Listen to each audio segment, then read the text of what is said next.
Chapter 23 Prince Andrew needed his father's consent to his marriage, and to obtain this he started for the country next day.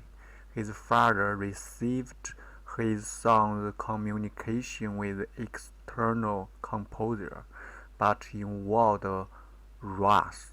He could not comprehend how anyone could wish to alter his life or introduce anything new into it, when his own life was already ending. If only they could let me end my days as I want to, thought the old man, then they might do as they pleased.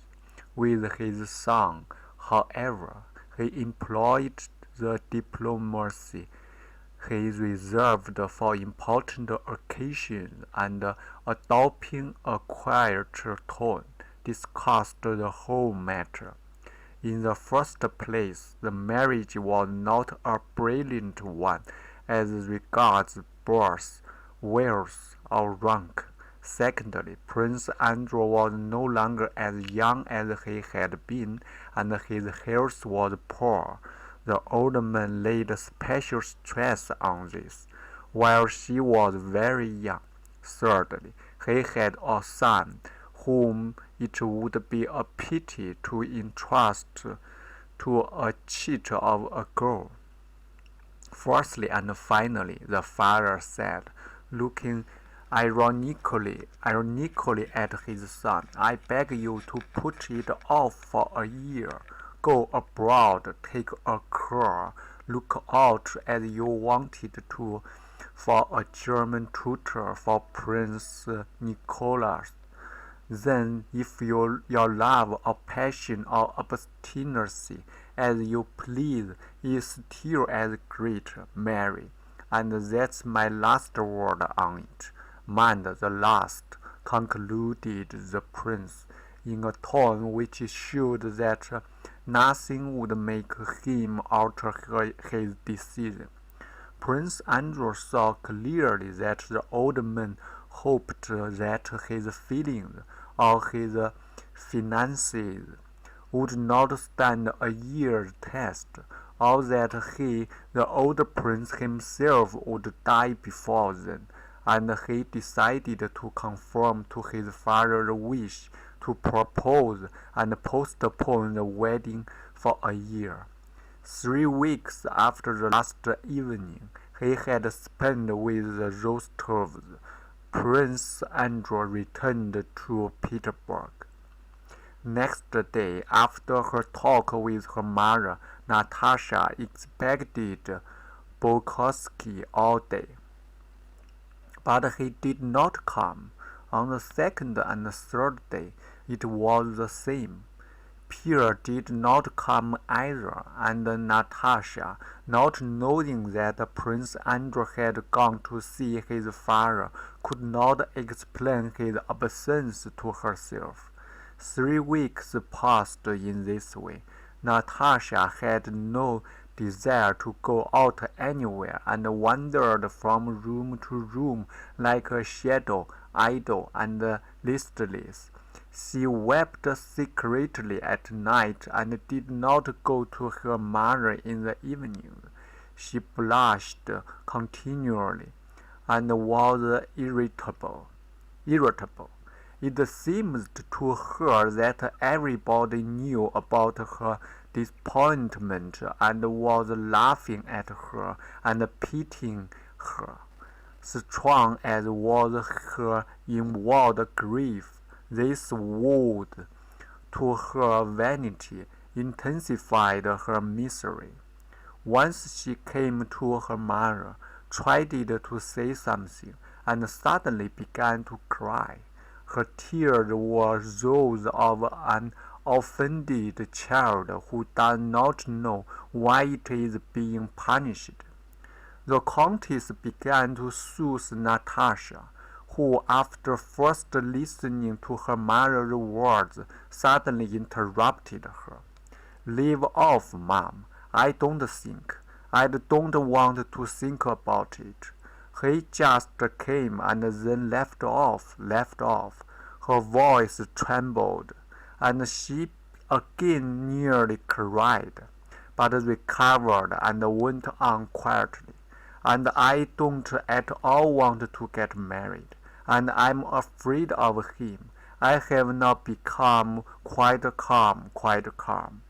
The day after this conversation, Natasha put on the old dress which she knew had the peculiar property of conducing to cheerfulness in the mornings, and that day she returned to the old way of life which she had abandoned since the ball. Having finished her morning tea, she went to the ballroom, which she particularly liked for its loud resonance, and began singing her solfeggio. When she had finished her first exercise, she stood still in the middle of the room and sang a musical phrase that particularly pleased her.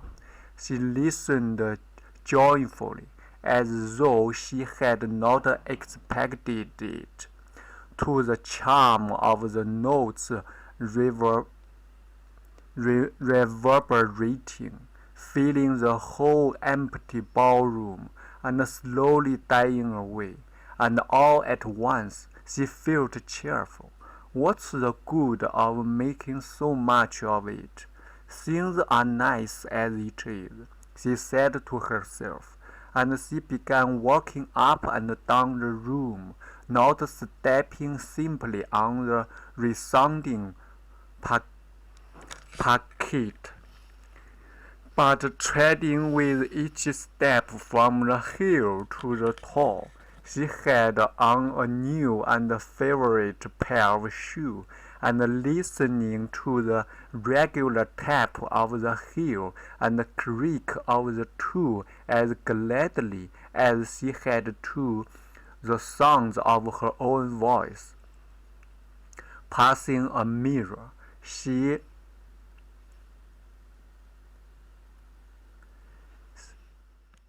glanced into it. There, that's me.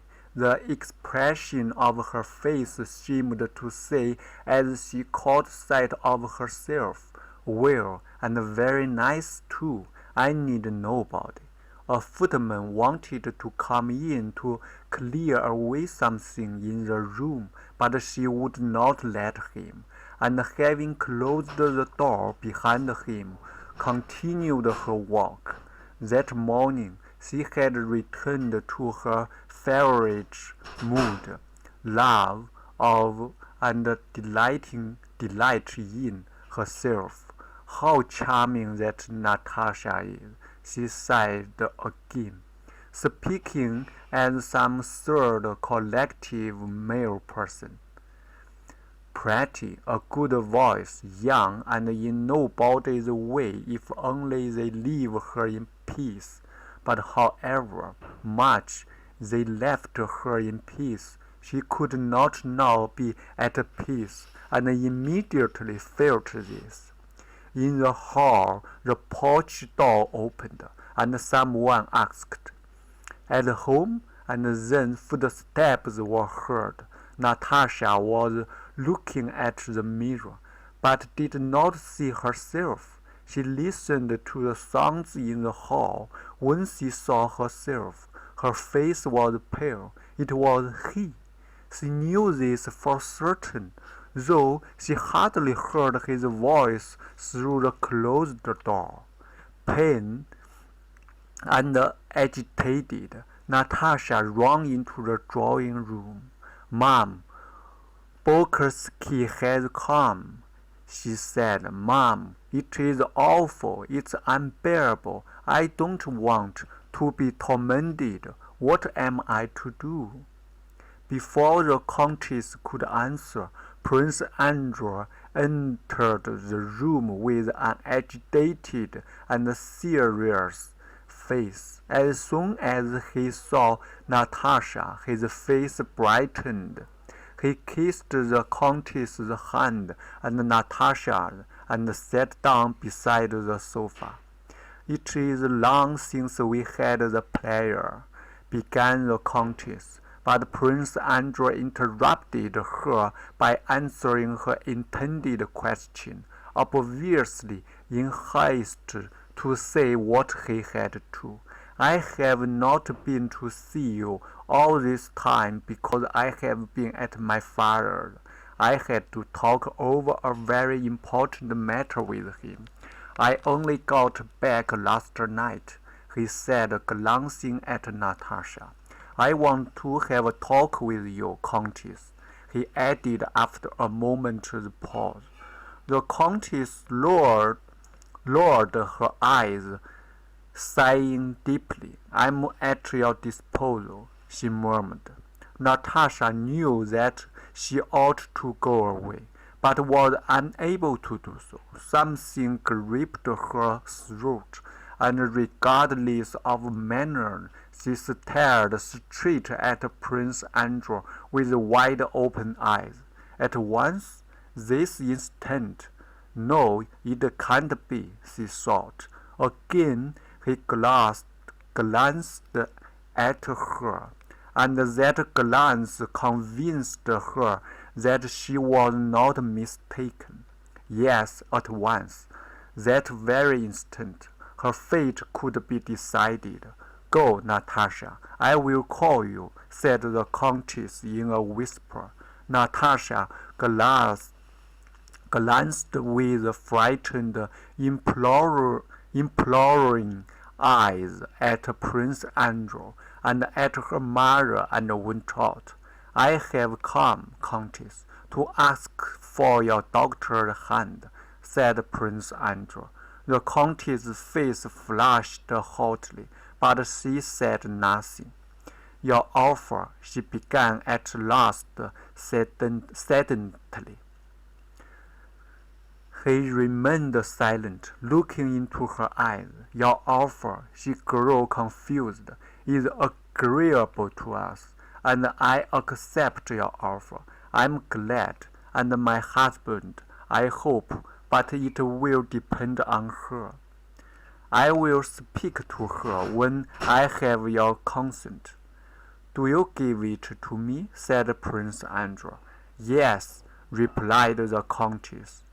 She held out her hand to him, and with a mixed feeling of estrangement and tenderness pressed her lips to his forehead as he stood to kiss her hand. She wished to love him as a son, but felt that to her he was a stranger and a terrifying man. "I'm sure my husband will consent," said the Countess. "But your father, my father, to whom I have told my plan, have made it an express condition of his consent that the wedding is not to take place for a year, and I wished to tell you of that," said Prince Andrew. "It's true that Natasha is still young, but so long as that—" "It is unavoidable," said Prince Andrew with a sigh. "I will send her to you," said the Countess, and left the room. "Lord have mercy upon us," she repeated while seeking her daughter. Soya said that Natasha was in her bedroom. Natasha was sitting on the bed, pale and dry-eyed, and was gazing at the icon and whispering something as she rapidly crossed herself. Seeing her mother, she jumped up and flew to her. "Well, Mom, well?" Go to him. He is asking for your hand," said the Countess. Coldly, it seemed to Natasha. Go, said the mother, sadly and reproachfully, with a deep sigh, as her daughter ran away. Natasha never remembered how she entered the drawing room. When she came in and saw him, she paused. Is it possible that this stranger has now become everything to me? She asked herself, and immediately answered, Yes, everything. He alone is now dearer to me than everything in the world. Prince Andrew came up to her with downcast eyes. I have loved you from the very first moment I saw you. May I hope? He looked at her and was struck by the serious, impassioned expression of her face. Her face said, Why ask? Why doubt what you can't but know? Why speak when words can't express what one feels? She drew near to him and stopped. He took her hand and kissed it. Do you love me? Yes, yes, Natasha murmured, as if in vexation. Then she sighed loudly, and catching her breath more and more quickly, began to sob. What is it? What's the matter?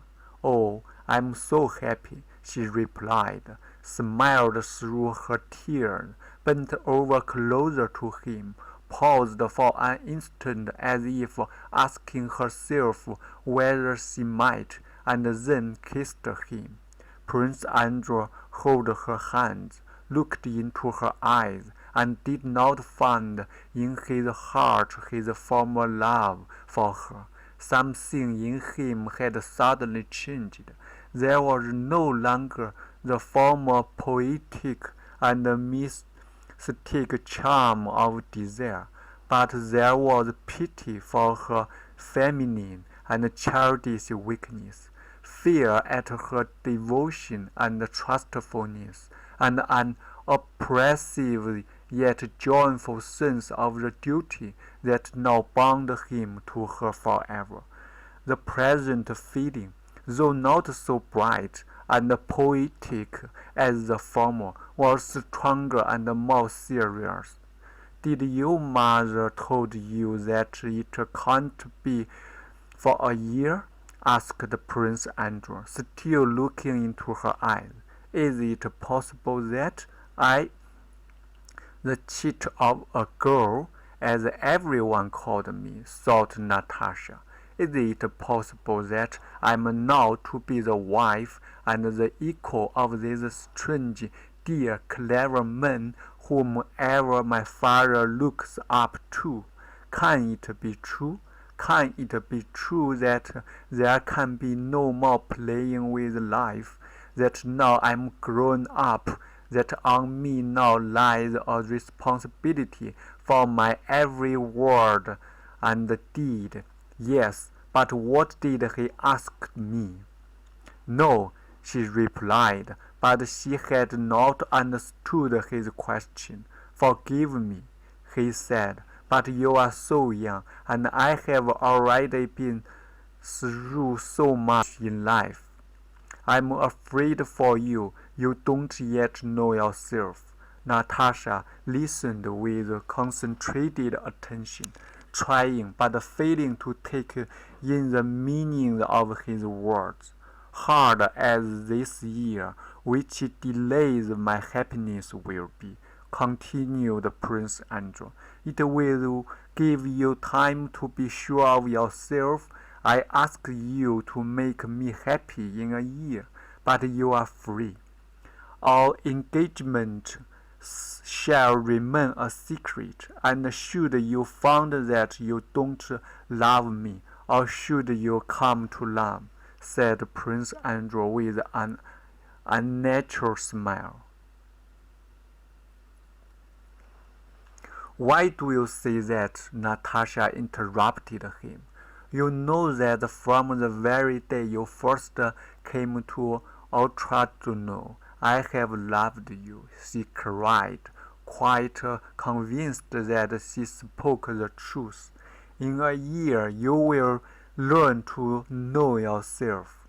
A whole year, Natasha repeated sadly, only now realizing that the marriage was to be postponed for a year. But why a year? Why a year?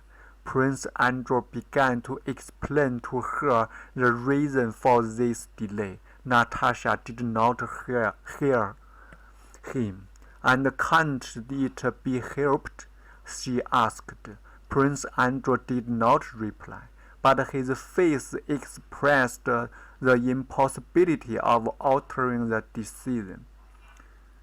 It's awful. Oh, it's awful, awful, Natasha suddenly cried, and again burst into sobs. I shall die. Waiting a year. It's impossible. It's awful. She looked into her lover's face and saw in it a look of commiseration and perplexity. No, no, I will do anything, she said, suddenly checking her tears. I'm so happy. The father and mother came into the room and gave the betrothed couple their blessing. From that day, Prince Andrew began to frequent the Rostovs as Natasha's affianced love.